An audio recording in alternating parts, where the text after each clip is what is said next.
warahmatullahi wabarakatuh. Baiklah, di sini saya akan membuat video untuk memenuhi tugas dari mata kuliah belajar dan pembelajaran. Yang mana saya sendiri di sini perwakilan dari kelompok 10 yang beranggotakan Ibnu Hajar dan saya sendiri Dian Marliana Saputri. Baiklah, tidak lama-lama saya akan langsung saja membahas materi mengenai pembelajaran yang berpijak pada belajar teori humanisme. Yang pertama ada pengertian teori. Apa sih itu teori? Teori adalah suatu pendapat yang didasarkan pada penelitian dan penemuan yang didukung oleh data dan argumentasi. Secara garis besar, teori humanistik ini sendiri adalah sebuah teori belajar yang mengutamakan pada proses belajar, bukan pada hasil belajar. Teori ini mengemban konsep untuk memanusiakan manusia atau siswa agar mampu memahami diri dan lingkungannya. Teori humanistik ini bermula pada ilmu psikologi yang amat mirip dengan teori kepribadian, sehingga dengan ini diterapkan dalam dunia pendidikan, khususnya dalam pembelajaran formal maupun non-formal. Teori ini mampu mengatasi kesulitan-kesulitan dalam dunia pendidikan. Teori ini memberikan suatu pencerahan, khususnya berparadigma dalam bidang pendidikan, bahwa setiap pendidikan haruslah humanistik, ini praktik pendidikan yang diharapkan, ditegaskan, dan pandangan dasar. Dengan demikian, diharapkan dapat mewarnai segenap komponen sistematik kependidikan dimanapun serta apapun jenisnya.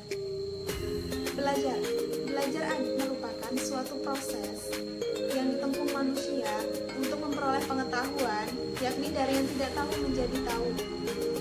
Belajar itu sendiri adalah suatu perubahan pada diri manusia, individu yang disebabkan oleh pengalaman. Belajar terjadi dengan banyak cara. Terkadang dengan disengaja, seperti ketika siswa memperoleh informasi yang disampaikan oleh guru di sekolah, atau ketika sedang berperilaku dalam sehari-hari. Pada dasarnya, kata humanistik merupakan suatu istilah yang mempunyai banyak makna sesuai dengan konteksnya. Humanistik adalah aliran dalam psikologi yang muncul tahun 1950-an.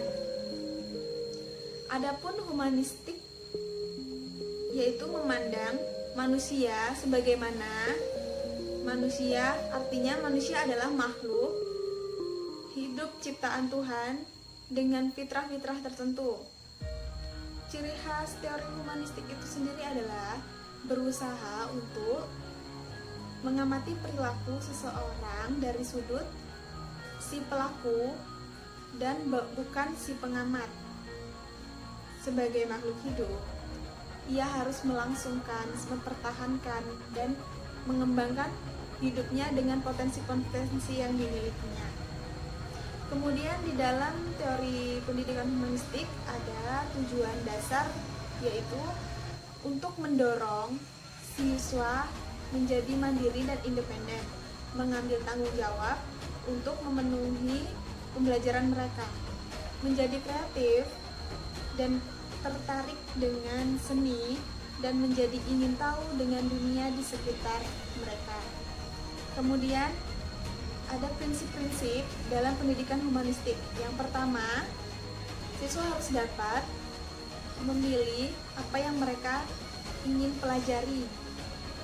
Nah, guru humanistik percaya bahwa siswa akan termotivasi untuk mengkaji materi bahan ajar jika terkait dengan kebutuhan dan keinginannya. Yang kedua, tujuan pendidikan harus mendorong keinginan siswa untuk belajar dan mengajar mereka tentang cara belajar. Nah, yang ketiga, pendidik humanistik percaya bahwa nilai tidak relevan dan hanya evaluasi diri yang bermakna. Kemudian yang keempat, itu ada pendidikan humanistik. Pendidik humanistik percaya bahwa baik perasaan maupun pengetahuan sangat penting dalam proses belajar dan mengajar, tidak memisahkan domain kognitif dan efektif. Kemudian yang terakhir, ada pendidik humanistik menekankan perlunya siswa terhindar dari tekanan lingkungan sehingga mereka akan merasa aman untuk belajar. Nah, kemudian di dalam proses pelaksanaan teori belajar humanistik terdapat beberapa ciri-ciri guru yang bersifat fasilitator. Yang pertama, merespon perasaan peserta didik. Yang kedua, menggunakan ide-ide peserta didik untuk melaksanakan interaksi yang sudah dirancang. Yang ketiga, berdialog dan berdiskusi dengan peserta didik. Yang keempat, menghargai peserta didik. Kemudian yang kelima, kesesuaian antara perilaku dan perbuatan. Nah, kemudian yang keenam, menyesuaikan isi kerangka berpikir peserta didik atau penjelasan untuk memantapkan kebutuhan segera dari peserta didik. Yang terakhir ada tersenyum pada peserta didik. Nah, itu berdasarkan ciri-cirinya. Nah, kemudian ada berdasarkan pemaparan terkait proses pelaksanaan teori belajar humanistik, maka mempermudah guru dalam proses pembelajaran di kelas agar suasana lebih hidup dan aktif. Nah, maka dapat disimpulkan bahwa teori belajar humanistik belajar dianggap berhasil jika si pelajar memahami lingkungannya dan dirinya sendiri. Ya, semoga video ini bermanfaat bagi kita semua, dan semoga kita semua diberi kesehatan dan kelancaran rezeki dan diberikan rahmatnya oleh Allah Subhanahu wa Ta'ala. Oke, cukup sekian. Terima kasih. Wassalamualaikum warahmatullahi wabarakatuh.